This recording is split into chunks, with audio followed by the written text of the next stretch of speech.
আর হরিবর যে ঝামেলা, আল্লাহ মাফ করুক। আমরা বেড়াইতে স্টুক আছে কই থেকে, এই কয়না ডাক্তার আছে স্টুক করে স্টুকটা আইলো কই থেকে, এই পারিবারিক টেনশনের থেকে। আমার ছেলেটা হয়তো বিদেশ থাকে, আমার ভাইটা হয়তো বিদেশে থাকে, তার একটা টেনশনে ফালাই রাখে, বউ একটা পেরেশানিতে ফালাই রাখে, আমার এটা লাগবো, আমার ওইটা লাগবো।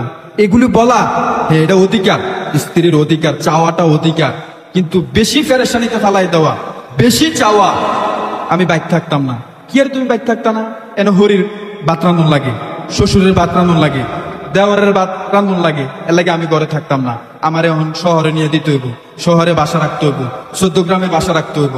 তোমার ফুতে এখন বড় হয়েছে, তোমার ছেলে মেয়েটা বড় হয়েছে, এটার স্কুলে দিতে হইব। এই যে কামাই করে এবারে 20,000 টাকা, এবারে 14 গ্রাম বাসা রাখলে, কুমিল্লা শহরে বাসা রাখলে 10,000 টাকা বাসা খাইতেছে না? তো এই ছেলেটারে কি লেগে পেরেশানির মধ্যে ফালাই রাখুন? কত কষ্ট করে আমরা বেড়াইতে কামাই করে বিদেশ করা, যারা বিদেশে থাকেন কত কষ্ট না ভাই, কর না কষ্ট না? এই যে হ্যাঁ গাছ কাটে যে কত কষ্টের কাজ না, রাজমিস্ত্রি কাজ করে, কষ্টের কাজ না এগুলো? এত কষ্ট করে কামাই করে তো এই বেড়াটা কি লেগিয়া, আমরা কি লেগিয়া মসজিদে ইমামতি, মাদ্রাসাত পড়ানি, ওয়াজ করন, দৌড়াদৌড়ি করন, আপনারা কি লেগে এত মেহনত? আমরা বেড়াইতে শুধু তো পরিবারটা কিন্তু শান্তিতে থাকুক, আমার মা বাপ বউ ভাই সুন্দর সুন্দর সব কিছুই তো কিনলা গো মা, ঘরটারও সুন্দর করে সাজাইলা, কিন্তু মৃত হয়ে যাওয়ার পরে, মরার পরে নিজের সন্তান পাশ কাটার জন্য রেডি হয়ে যাবে, এলাকাবাসীকে ডাক দিবে। এজন্য মা গো,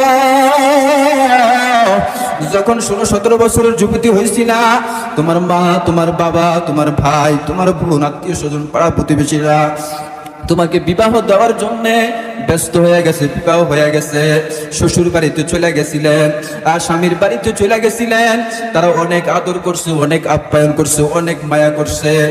মা গো মা, সন্তানের মা হয়েছে গো মা, কিন্তু এই রং, এই ঢং, এই ভালোবাসা, এই মোহাব্বত চিরকাল থাকবে না।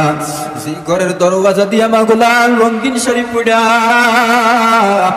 ওই ঘরের মাঝে ঢুকছিল গো মা, এমন একটা দিন আসবে যেই দিন সাদা কাপড় পড়া ওই ঘর থেকে বাহির হইবা। ছোট ছোট বাচ্চারা যদি থাকে বারবার বলবে মা মা মা, কিন্তু মায়ের জবান থেকে কোনো আওয়াজ আসবে না। ছোট বাচ্চাগুলো চতুর্দিক দিয়ে ঘুরবে, মায়ের একবার মাথার কিনারে যাবে, একবার পায়ের কিনারে যাবে, একবার বুকের কিনারে বসবে, বারবার মায়ের চেহারার দিকে তাকাইবে, মা তো আর দেখবে না। মাকে বারবার আম্মু আম্মু আম্মু আম্মু বলে বলে ডাকবে, ও মা।